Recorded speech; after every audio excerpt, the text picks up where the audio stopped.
Cerita dimulai dengan seorang pria bernama Arthur Bishop yang tinggal di perahunya di tepi laut. Suatu hari dia bangun di pagi hari dan setelah minum kopi, dia keluar dari perahu. Saat itu dia mengaktifkan sebuah bom yang terpasang di perahunya agar tidak ada yang bisa mencuri perahunya.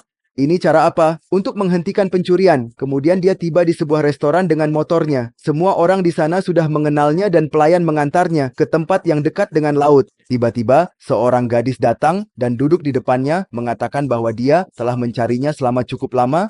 Gadis itu mengatakan bahwa bosnya ingin agar Bishop membunuh 3 orang. Namun, kematian mereka harus terlihat seperti sebuah kecelakaan. Dia tahu bahwa pekerjaan ini tidak sulit bagi Bishop karena dia adalah pemain lama. Dalam permainan ini, gadis itu mengancamnya bahwa jika dia tidak setuju, dia akan memberitahu polisi, dia akan memberitahu semua orang bahwa Bishop masih hidup karena terakhir kali dia berhasil melarikan diri dari polisi dengan berpura-pura mati. Saat itu, Bishop melihat bahwa ada beberapa orang lain bersama gadis ini yang juga sedang mengamatinya. Tiba-tiba, ia mengeluarkan ponselnya dan mengambil foto gadis itu. Ketika gadis itu mencoba mengeluarkan senjata, Arthur Bishop menyerangnya. Melihat itu, orang-orang yang bersama gadis itu langsung menyerang Bishop. Namun, dia berhasil mengalahkan mereka semua dengan 11 gerakan. Kemudian, Arthur Bishop melihat para preman datang untuk menangkapnya dari bawah, jadi dia melompat dari dinding dan tergantung di sebuah kereta kabel. Gadis itu mengejar Arthur Bishop bersama teman-temannya dan masuk ke dalam kereta gantung. Dia sedang mencarinya di dalam, tetapi dia berada di atap. Gadis itu menembakkan senjata di atap, tetapi Arthur Bishop melompat tepat waktu dan jatuh di atas parasut.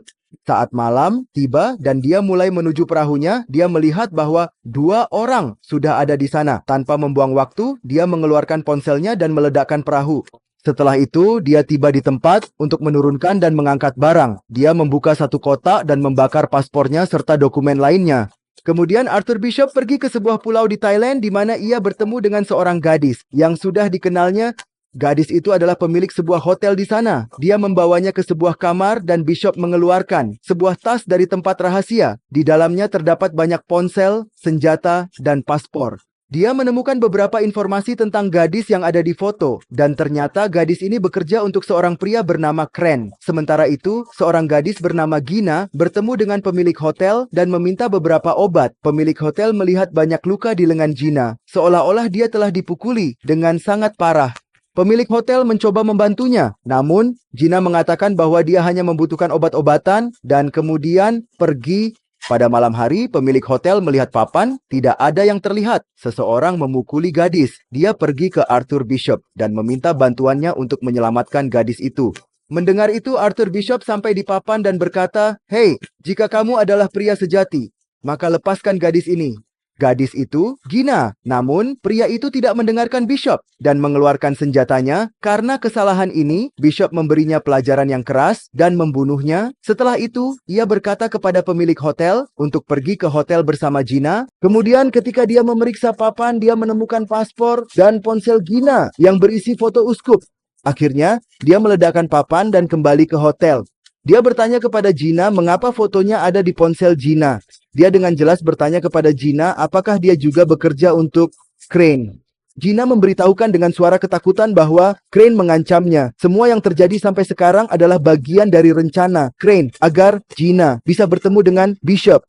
Gina menjelaskan, sebenarnya tugas saya hanya sebatas bertemu denganmu dan melakukan panggilan ke nomor 1. Dan kemudian, misi saya selesai. Uskup menemukan bahwa Gina merawat anak-anak yatim yang sedang diselundupkan. Crane mengancam Gina dan berkata bahwa jika dia tidak menurut, dia akan membunuh anak-anaknya. Uskup melihat bahwa sebuah papan sedang menuju pulau, di mana banyak orang yang mengawasi pulau tersebut. Uskup berkata kepada Gina, "Lihat, kamu harus berpura-pura menjalin persahabatan denganku, agar Crane tidak curiga." Dia melakukan hal yang sama, dan uskup bahkan meminta maaf kepadanya karena menariknya ke dalam semua ini. Tetapi dia tidak memiliki pilihan lain. Uskup mengatakan bahwa dia senang mengetahui bahwa Gina merawat anak-anak yatim, karena dia sendiri juga seorang yatim. Di masa kecil, dia dan Crane dibeli oleh gangster.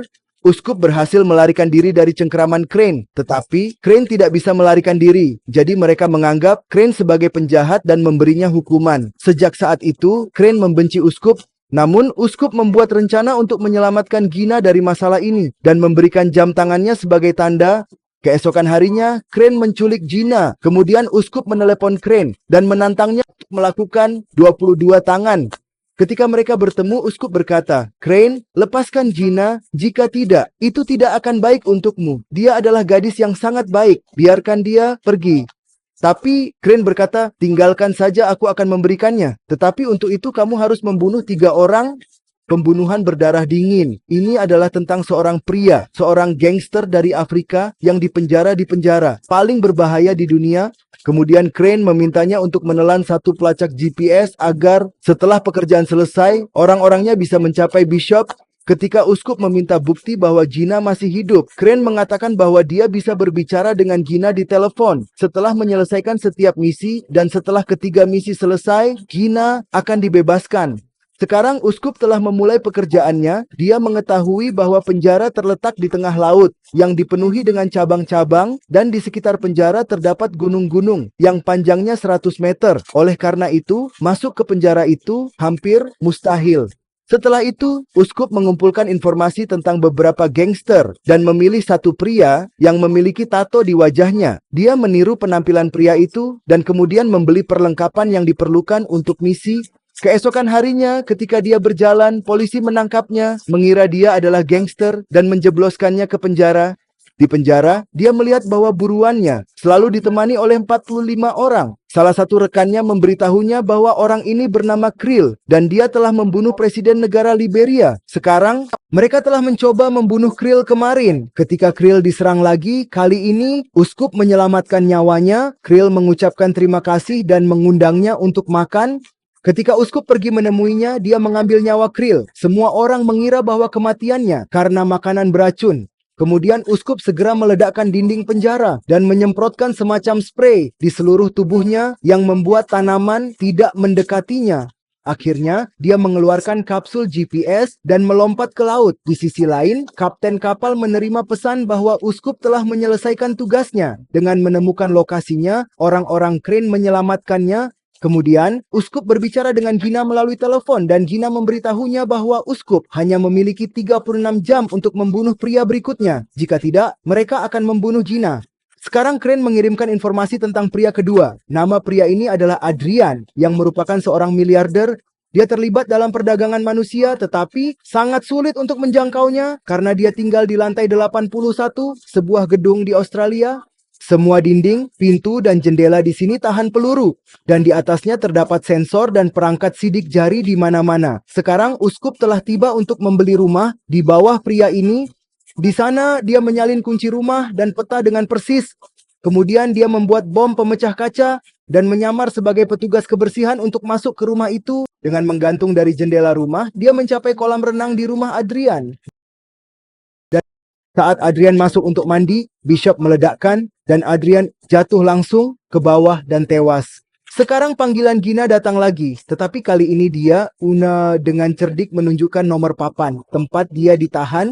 Kemudian tentu saja uskup tiba dengan helikopter untuk menyelamatkan Gina dan membunuh banyak preman. Namun sayangnya, setelah beberapa saat, dia tertangkap. Kemudian, Crane memberinya peringatan terakhir dengan mengatakan, "Kali ini saya memaafkan, tetapi jika itu terjadi lagi, Gina yang malang akan terbunuh dan kamu akan bertanggung jawab atas kematiannya. Kamu sekarang adalah misi terakhir uskup, membunuh Max yang tinggal di Amerika." Dia bersembunyi di sebuah gedung yang terletak di atas gunung, dan di sana terdapat pabrik marin. Di antara semua marin tersebut terdapat rudal-rudal besar yang disembunyikan. Di sana secara rahasia tidak mungkin bagi siapapun untuk masuk atau keluar.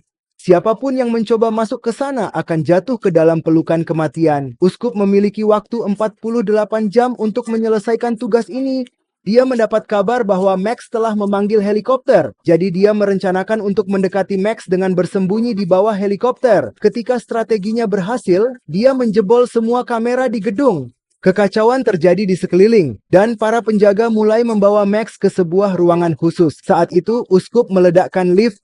Tetapi entah bagaimana, Max berhasil mencapai ruangan khusus, meskipun pahlawannya sudah ada di sana sebelumnya. Sekarang dia bertemu dengan Max dan berpura-pura membunuh Max untuk menipu Crane. Rencananya adalah ketika orang-orang Crane datang untuk mencari mayat Max, Crane akan sendirian di perahu.